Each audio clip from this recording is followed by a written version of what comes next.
요절 말씀으로 20장 38절을 같이 읽겠습니다. 시작.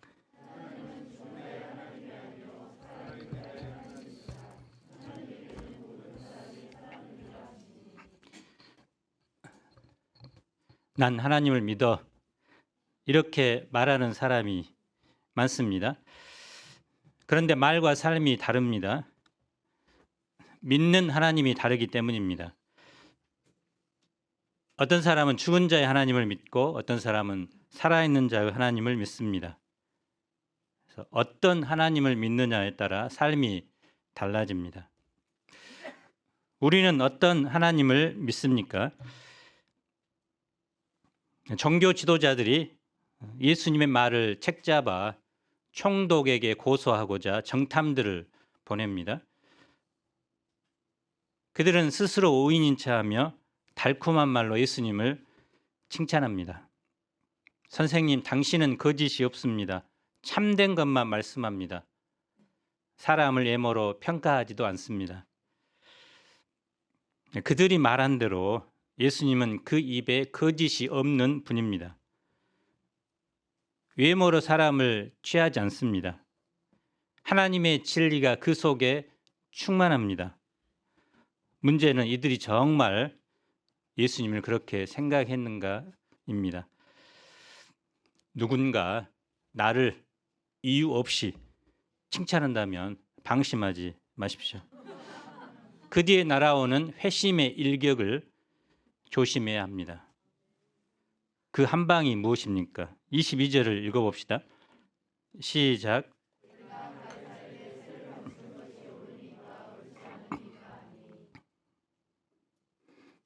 이지선다형으로 쉬운 질문 같습니다. 대한민국에 세금을 내는 것이 옳습니까? 그렇지 않습니까? 이렇게 질문한다면 금방 대답이 가능할 것입니다. 그런데 당시 로마 강제 점령을 당하고 있는 유대인들에게는 쉬운 질문이 아닙니다. 조선의 독립을 갈망하는 사람들을 모아놓고 일제시대에 찬왕하게 세금을 내는 것이 옳습니까? 라고 묻는 것과 같은 질문입니다.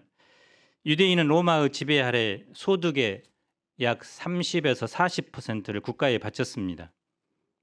곡식은 10%, 과일은 20%, 또 성문과 항만을 이용할 때는 상품 가치의 2에서 5%를 내야 했습니다. 그런데 유대인을 가장 분노하게 한 세금은 인두세입니다. 14세에서 65세까지 모든 사람들은 매년 하루치 임금에 해당하는 한 데나리온을 바쳐야 합니다. 그런데 이 세금의 특징은 황제에게 직접 바치는 세금이라는 데 있습니다. 이것이 유대인을 더욱 분노하게 만들었습니다. 하나님 외에는 왕이 없다고 믿는 유대인들은 수천 년 동안 오직 하나님에게만 제물을 바쳤던 민족입니다.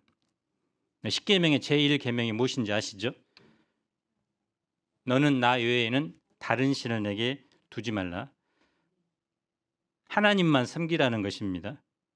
그런데 황제에게 세금을 내는 것은 그를 인정하고 존중한다는 것을 의미하기 때문에 종교적인 이유로 그것을 강력하게 거부한 것입니다. 실제로 AD 6년경 갈릴리 사람 유다가 많은 사람을 동원하여 반란을 일으켰고 그가 외친 것은 하나님 외에 우리에게 왕은 없다 했습니다.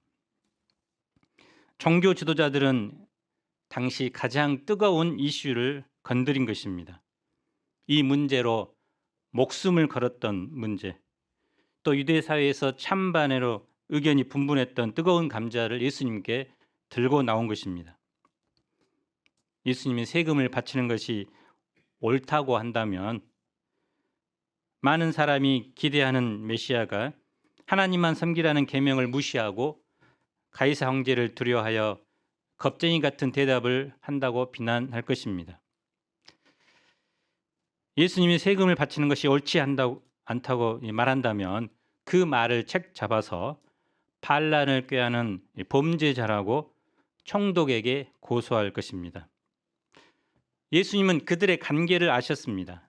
이 관계는 고린도후서 11장 3절에 보면 사탄이 하와를 넘어뜨리기 위해 사용한 악한 꾀를 가리킬 때 사용된 강력한 표현입니다.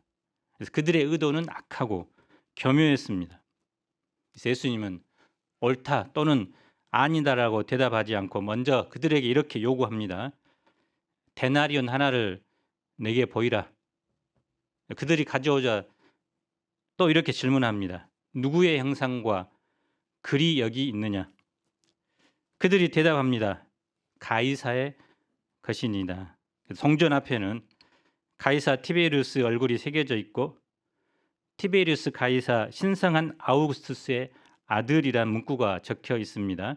뒷면에는 대제사장이라는 문구와 함께 티베리우스 어머니 리디아가 평화의 여신으로 성육신한 모습이 새겨져 있습니다. 그러면 예수님의 대답이 무엇입니까? 우리 25절을 다 함께 읽어봅시다. 시작.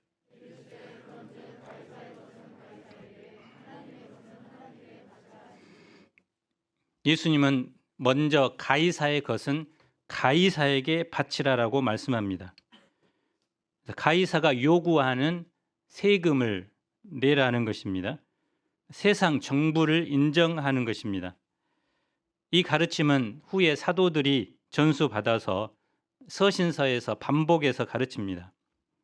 바울은 로마 성도들에게 모든 자에게 줄 것을 주되 조세를 받을 자에게 조세를 바치고 관세를 받을 자에게 관세를 바치고 두려울 자를 두려워하며 존경할 자를 존경하라고 합니다. 사도 베드로 역시 인간의 모든 제도를 주를 위하여 순종하되 혹은 위에 있는 왕이나라고 가르칩니다.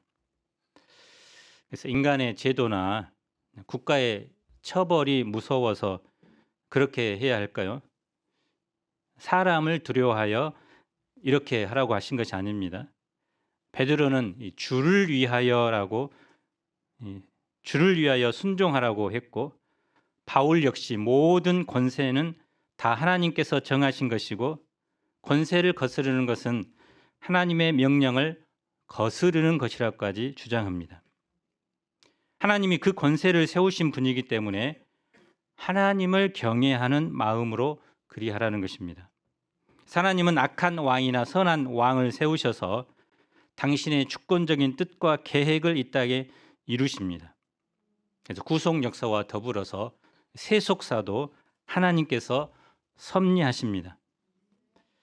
더 나아가 바울은 임금들과 높은 지위에 있는 모든 사람을 위하여 기도하라고 명령합니다. 이는 모든 경건과 단정함으로 고요하고 평안한 생활을 하기 위해서입니다. 그래서 신앙 생활을 하기 위해서 또 복음을 전하는 환경을 위해서 기도하라는 것입니다. 성경의 내용을 집약해서 1600년도에 정리한 웨스트민스터 신앙 고백서도 동일하게 가르칩니다. 거기에 보면 위정자들을 위하여 기도하고 그들의 인격을 존중해 주며 조세와 그 밖에 공과금을 바치고 그들의 적법한 명령에 복종하고 양심을 위하여 그들의 권한에 복종하는 것은 백성들의 의무다. 그래서 우리는 국가로부터 알게 모르게 혜택을 받고 있습니다. 국가의 가장 중요한 임무는 외부의 적들로부터 국민을 보호하고 또 사회 질서를 유지하는 것입니다. 불의를 행하는 악인들을 심판하고 의롭게 사는 사람들을 보호합니다. 가난한 자, 과부, 고아, 나그네 등 사회적인 약자를 보호하고 복지 정책을 시행합니다. 이런 국가의 기능 때문에 안정된 삶을 살면서 신앙생활을 할 수 있습니다.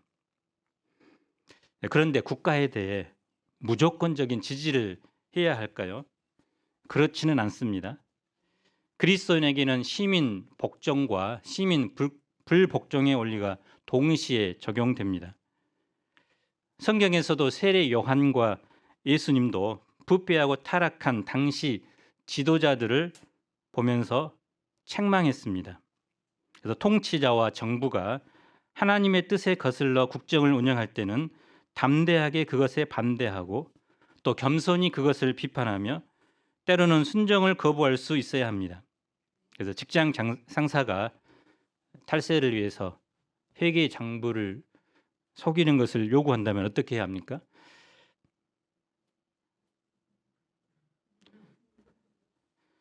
거짓 증거하지 말라라는 성경 말씀에 근거해서 불복해야 되겠죠. 통치자가 낙태법을 만들어서 낙태를 해야 한다고 강요한다면 어떻게 해야 합니까?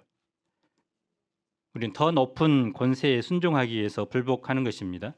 또 성경을 배포하는 것을 금지하거나 하나님의 말씀을 전파하지 말라고 명령한다면 어떻게 해야 합니까?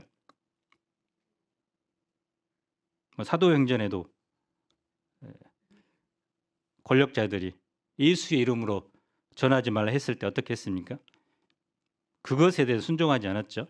그래서 모든 명령을 민족을 제자 삼으라는 예수님의 명령이 우선적이기 때문에 그런 명령에 반대해야 합니다. 그래서 이렇게 하는 것은 다음에 두 번째 대답이 있기 때문입니다. 예수님의 두 번째 대답이 무엇입니까? 하나님의 것은 하나님께 바치라. 이것이 예수님께서 가르치고자 하는 본질입니다. 하나님의 것은 무엇입니까? 모든 것이죠. 만물이 다 하나님의 것입니다. 국가도 세상 왕도 하나님께 속해 있습니다. 그들도 하나님의 권위 아래 복종해야 합니다.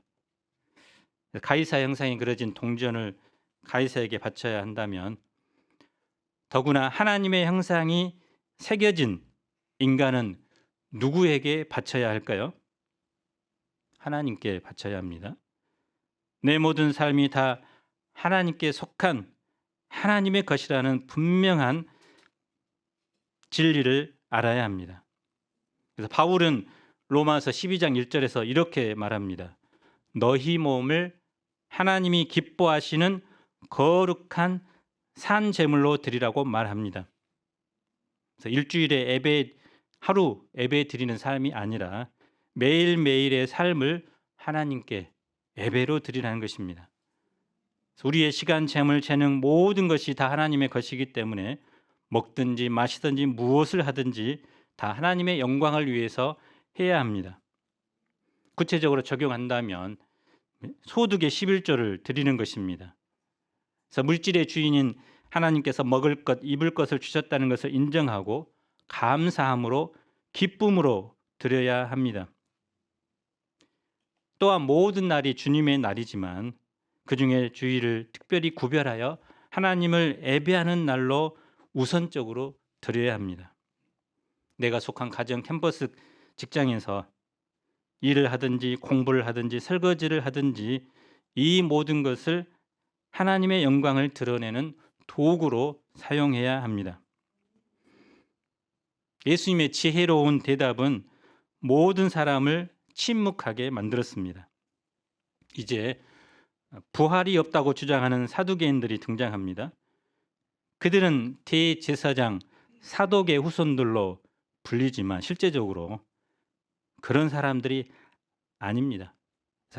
하나님께서는 아론 계통 그 사람들을 대제사장으로 세우라고 했지만 이 당시에는 일반 사람들이 로마 정부에 아첨을 해서 이제 돈을 뒤로 두고 이제 대제사장이 되었습니다. 장사를 해서 이제 된 것이죠. 하나님이 세우신 자들이 아니라 인간에 의해 세워진 자들입니다. 그들은 유대 최고 의결기관인 산헤드린 공의회를 장악했습니다. 극소수였지만 모든 부를 독점했습니다. 사실 그들은 유대 종교 지도자들 등 최고 위치에 있는 사람들인데 그들이 주장하는 핵심이 무엇입니까? 부활이 없다. 오늘날로 말하면 부활이 없다고 믿는 목사, 부활이 없다고 믿는 추기경, 뭔가 이상하지 않습니까? 이 세상이 전부이고 죽으면 심판도 부활도 없다고 가르치는 목사, 사이비 목사라고 생각되지 않습니까? 사두개인들이 바로 그렇게 믿고 주장하는 자들입니다. 내세를 믿지 않았습니다. 부활도 믿지 않습니다. 죽음 이후 심판도 믿지 않습니다. 천사나 영혼의 존재도 부정했습니다. 하나님은 세상에 간섭하지 않는 방관자라고 생각합니다. 구약 성경을 모두 하나님의 말씀으로 받아들이지 않습니다. 모세 오경만 받아들입니다. 왜 이런 일이 일어났을까요? 여러 이유가 있겠지만 가장 큰 이유는 그들이 현실과 타협했기 때문입니다. 그들은 지배 계급으로서 로마 정부에 협력하여 자기들의 권력과 부를 유지하기를 원했습니다. 지위를 잃고 싶지 않았습니다. 믿음을 지키기 위해 현실과 맞서 싸우기보다는 현실의 유익을 최대한 얻기 위해 믿음을 버리기로 작정한 것입니다. 그들은 세속화되었고 그들이 마주한 현실만이 참이고 진리며 그 현실과 차이를 보이는 성경의 가르침은 철저히 무시했습니다. 그래서 1세기 역사학자 요세포스의 말에 의하면 사두개인들은 부유한 자의 신뢰만 받을 뿐 백성은 그들을 따르지 않았다고 기록합니다. 이스라엘 백성조차 그들이 정상이라고 생각하지 않은 것입니다. 하지만 이들만 현실과 믿음의 차이를 느끼며 살아갈까요? 여러분, 우리는 모두 현실과 믿음의 차이를 느끼며 삽니다. 하나님이 계신다고 믿습니까? 라고 질문하면 네 라고 대답하지만 그러면 정말 믿는 사람처럼 살고 있습니까? 라고 말하면 머뭇거립니다.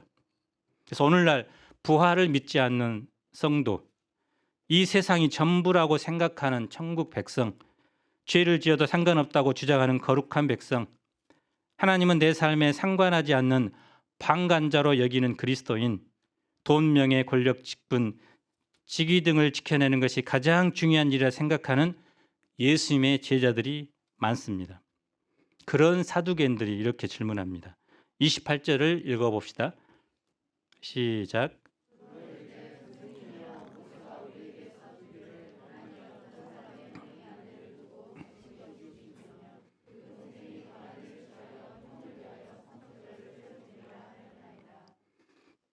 신명기 25장에 나온 계대 결혼에 관한 내용입니다.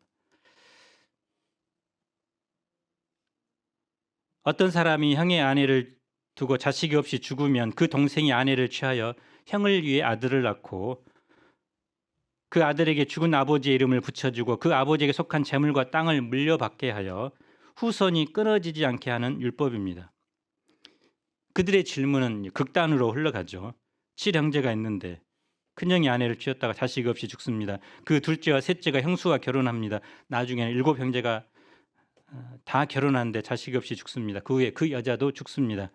일어나지 못할 일은 아니지만 마태복음에 따르면 우리 중에 7형제가 있었다고 마치 사두개인의 측근 중 일어난 일처럼 말했지만 정말 이거 일상에서 일어날 수 거의 불가능한 일입니다. 그래서 이 정도면 그 여자가 살인범이 아닌지 조사해 봐야 할 것 같습니다.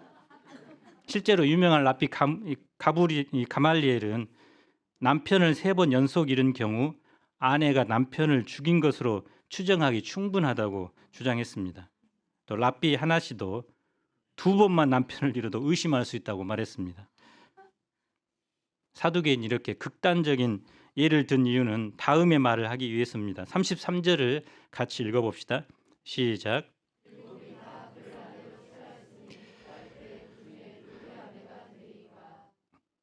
부활이 있다면 우스꽝스러운 일이 벌어질 거라는 것입니다. 부활이 있다면 계대 결혼에 대한 율법은 참으로 이상한 율법이 돼버립니다. 부활한 세상에서 일처다부제를 유발합니다. 그들의 논리에 따르면 율법은 온전한데 계대 결혼 율법은 부활이 없다는 것을 전제하고 주어진 것이라고 말합니다. 사두개인들은 사람이 죽으면 영과 육이 모두 소멸된다고 가르쳤습니다. 그러면 예수님의 대답이 무엇입니까? 첫째, 예수님은 그들의 잘못된 생각을 바로잡아 주십니다.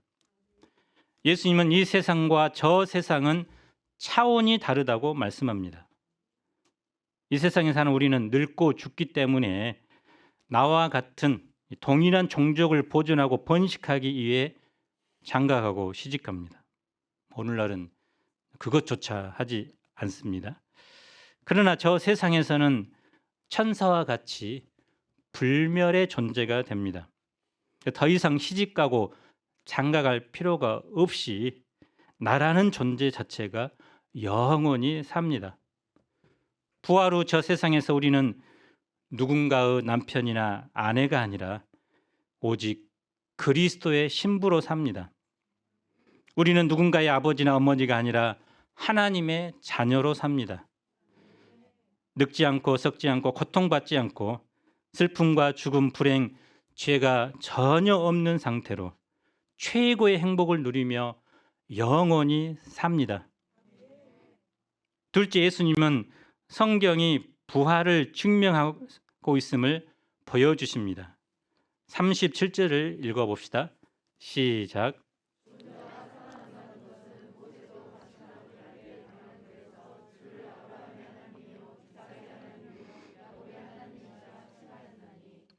구약 성경에 부활을 입증하는 많은 구절이 있지만 그들이 인정하는 모세 오경을 인용합니다. 출애굽기 3장 6절은 떨기나무에서 하나님께서 모세를 처음 만나셨을 때 자신을 계시한 내용입니다. 나는 내 조상의 하나님이니 아브라함의 하나님, 이삭의 하나님, 야곱의 하나님이니라. 시제가 모두 현재형으로 되어 있습니다. 나는 내 조상의 하나님이었다가 아니라 나는 내 조상의 하나님이다. 과거에 아브라함, 이삭, 야곱의 하나님이었다 소개하지 않고 현재도 아브라함, 이삭, 야곱의 하나님이다라고 자기를 소개합니다. 우리가 돌아가신 할아버지, 할머니를 가리켜 참 좋은 할아버지셨어요라고 과거형으로 말하는데, 그런데 아직 살아 계시다면 참 좋은 할아버지세요라고 현재형으로 말합니다. 마찬가지로 하나님께서 모세에게 자기를 드러내실 때 이미 이 세상에 없는 아브라함, 이삭, 야곱을 언급하면서 나는 현재 그들의 하나님이다라고 말씀하십니다. 그래서 아브라함, 이삭, 야곱 모두 현재 살아있다는 것을 말합니다. 그래서 예수님은 성경을 보실 때 이처럼 시제 하나, 토시 하나 정확하게 보셨습니다. 그러면 어떻게 이런 일이 가능할까요? 38절을 읽어봅시다. 시작.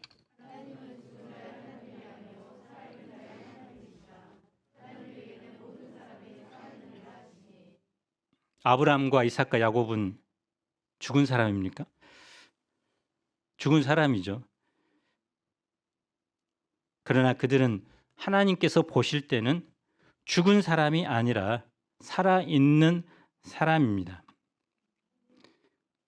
믿음으로 살아가는 사람은 살아있는 자입니다. 하나님은 죽은 사람이 하나님이 아니고 살아있는 사람의 하나님이십니다. 그래서 하나님 안에서 살고 있는 자들은 모두 살아있는 사람들입니다. 물론 많은 사람이 죽었지만 그러나 하나님께서 다시 그들을 살리셨기 때문입니다. 죽음은 무엇입니까? 죄에 대한 형벌입니다. 그런데 예수님께서 이 땅에 한 아기로 태어나시고 그 죄를 십자가에서 대신 짊어지셨습니다. 죄에 대한 형벌인 죽음을 대신 감당하셨습니다. 그 사실을 객관적으로 입증하기 위해서 하나님이신 예수님께서 직접 죽은 자 가운데서 다시 살아나셨습니다. 그리고 잠자는 자들의 첫 열매가 되셨습니다. 누구든지 예수님을 믿으면 죽음의 형벌을 받지 않습니다. 믿는 자에게 있어서 죽음은 더 이상 심판의 결과가 아니라 영원한 부활의 세계, 삶의 세계로 들어가는 관문으로 변화되었습니다. 그리고 그곳에서 부활의 은총인 영생을 누립니다. 그래서 믿음이 있으면 비록 육신은 죽었을지라도 죽은 사람이 아니고 살아있는 사람입니다. 그래서 믿음으로 죽은 수많은 선진들, 또 우리 가족들, 그들을 우리는 어떻게 생각해야 합니까? 주님 안에서 지금 현재 살아있다, 이렇게 생각하고 있죠. 생각만 한 것이 아니라 실제입니다. 그러나 믿음이 없으면 비록 육신은 살아있을지라도 하나님이 보실 때 죽은 사람입니다. 하나님은 죽은 자의 하나님이 아닙니다.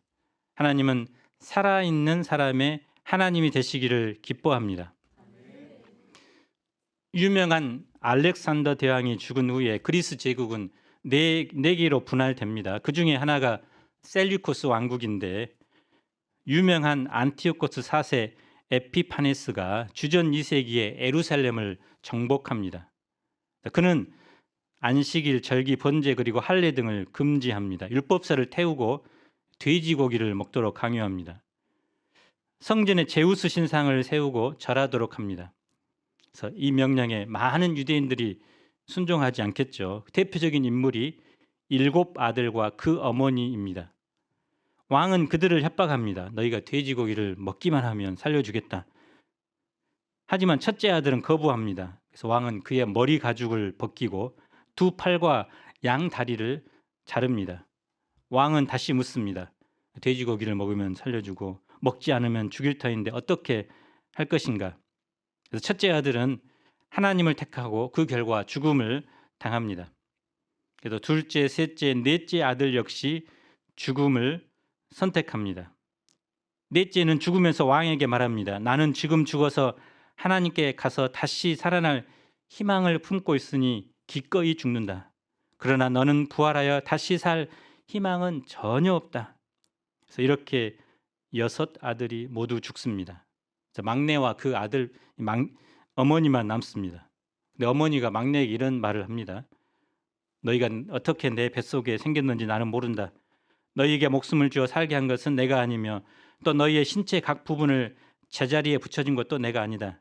너희는 지금 너희 자신보다도 하나님의 율법을 귀중하게 생각하고 있으니 사람이 출생할 때 그 모양을 만들어 주신 창조주께서 너희에게 생명을 다시 주실 것이다. 내 아들아, 이 어머니를 불쌍하게 생각하라. 나는 너를 9달 동안 뱃속에 품었고 너에게 3년 동안 젖을 먹였으며 지금까지 너를 기르며 보살펴왔다. 얘야, 내 부탁을 들어다오. 하늘과 땅을 바라보라. 그리고 그 안에 있는 모든 것을 살펴라. 이 도살자를 무서워하지 말고 내 영들에게 부끄럽지 않은 태도로 죽음을 달게 받아라. 그러면 하나님의 은혜로 내가 너를 형들과 함께 다시 맞이할 것이다. 8형제 이야기는 거의 소설과 같은 이야기지만 이 7형제 이야기는 기록된 문헌입니다. 과거 과연 그렇다면 누가 살아있는 사람이면 누가 죽은 사람입니까? 무자비한 폭력을 행사한 왕입니까? 아니면 하나님의 말씀대로 살기 위해 목숨을 바친 아들들과 그 어머니입니까? 제우스 같은 우상을 숭배하는 안티오코스나 부활이 없다고 주장하는 사두개파 사람들은 이 세상이 전부입니다. 그래서 수단과 방법을 가리지 않고 살아있는 동안 잘 먹고 잘 지내는 것이, 오늘날로 말하면 욜로를 실천하는 것이 가장 중요합니다. 다른 사람이 어떻게 되든지 이 세상이 어떻게 되든지 관심이 없습니다. 그러나 살아계신 하나님을 믿는 사람은 부활에 대한 소망을 품고 있기 때문에 죽음이라는 극한 상황에서도 평온하게 받아들일 수 있습니다. 하나님을 믿지 않는 사람에게 죽음은 끝이지만 믿는 사람에게 죽음은 또 다른 삶으로 건너가는 다리일 뿐입니다. 우리는 삶의 현장에서 사두개인처럼 이런저런 가설을 만들어 성경을 공격하고 죽은 하나님을 믿는 이른바 친사두개파를 만납니다. 성경을 말하면서도 실제로는 자기 생각대로 세상 풍조대로 사는 사람을 봅니다. 그러나 그런 사람은 죽은 사람입니다. 죽은 하나님을 믿기 때문입니다. 만일 죽음으로 모든 것이 끝난다면 누가 주님과 그 사역에 헌신할 수 있겠습니까? 살아있는 사람이 하나님을 믿지 못한다면 우리의 믿음도 우리의 헌신도 우리의 전도도 모두 헛것이 되어버립니다. 그러나 하나님은 살아있는 자의 하나님이 되십니다. 우리는 살아있는 하나님을 믿습니다. 그렇기 때문에 캠퍼스 장대들을 만나기 위해서 또 그들을 섬기기 위해서 우리의 돈과 시간과 마음을 들여 헌신할 수 있습니다. 39절을 봅시다. 서기관 중 어떤 이들이 말합니다. 선생님, 잘 말씀하셨어요. 그런데 예수님은 그 서기관들에게 엄중히 경고합니다. 그들은 저 세상이 아니라 이 세상에 초점을 맞추고 살고 있기 때문입니다. 서기관들은 말로는 부활을 인정하지만 그 부활을 믿으며 사는 사람의 삶이 아니기 때문입니다. 46, 47절을 보십시오. 긴 옷 입는 것 자체가 문제는 아닙니다. 예수님은 패션을 통제하는 분이 아닙니다.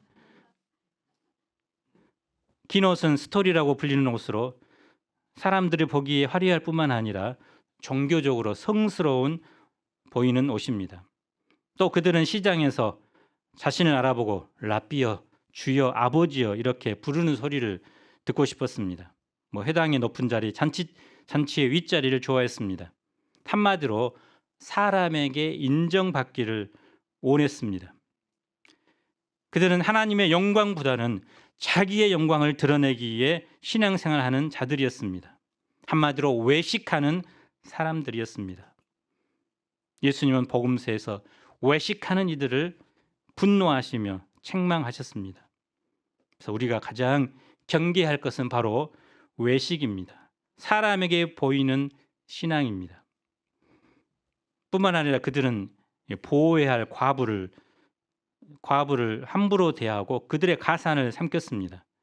그래서 유대 문헌에 보면 그들은 대식가들로 불렀는데 이 과부의 집에 초청을 받아서 너무 많이 먹었기 때문입니다. 또 과부가 남편이 죽어서 부친에게 받은 지참금을 돌려받았을 때 서기관들이 간혹 이 국선 변호사처럼 일을 했는데 그 보수를 엄청나게 챙겨서 과부의 재산을 다 거의 빼앗았다고 합니다. 그들은 또 길게 기도했죠. 기도의 길이가 문제는 아닙니다. 해당과 큰 어기에 서서 더 많은 사람들이 보고 또 이를 통해 거룩해 보이는 효과를 추구했습니다. 그래서 옷 입는 것, 사람 만나 인사하는 것, 앉을 자리를 선택하는 것, 기도하는 것 모두 사람에게 보이기 위해서, 사람에게 높임 받기 위해서 한 것입니다. 그들은 한마디로 죽은 자의 하나님을 믿고 있었습니다. 이 세상이 전부라고 생각하는 사람들이었습니다.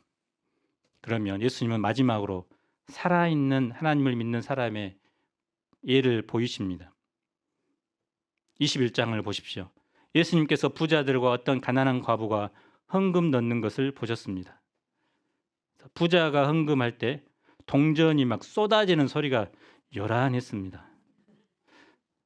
근데 과부는 동전 2개를 달랑 넣었습니다. 모두들 부자들의 헌금에 주목했을 것입니다. 그런데 예수님은 어떻게 평가합니까? 21장 3, 4절을 읽어봅시다. 시작.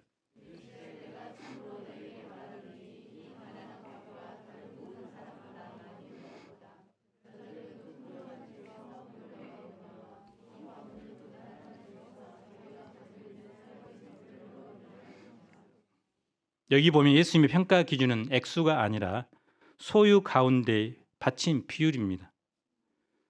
그래서 과부는 자기 소유의 100%를 바친 것입니다.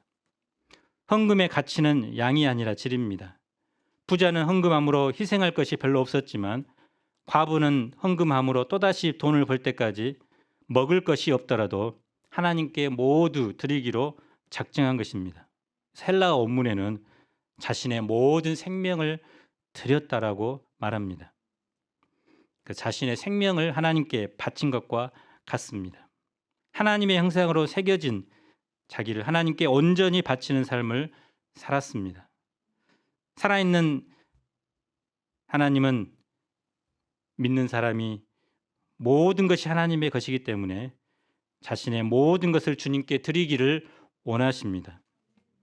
이 과부는 하나님의 것은 하나님께 바치라는 예수님의 말씀을 온전히 실천한 사람입니다. 결론적으로 오늘 우리는 어떤 하나님을 믿고 있습니까? 사두개인 또 종교 지도자들처럼 부활 신앙 없이 이 땅이 전부인 줄 알고 살고 있지는 않습니까?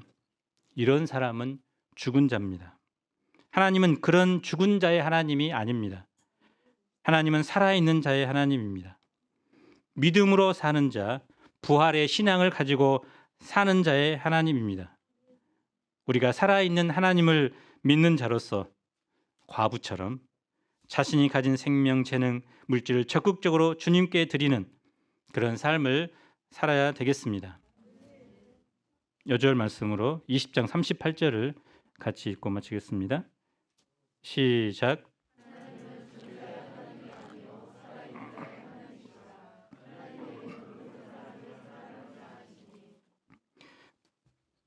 하나님 아버지, 우리가 국가에 대한 의무도 충실히 행할 뿐만 아니라 무엇보다 하나님의 형상이 새겨진 자로서 우리의 시간과 물질과 재능과 은사와 삶을 주님께 적극적으로 바치는 그런 과부와 같은 삶이 되도록 축복해 주시기를 간절히 기도합니다.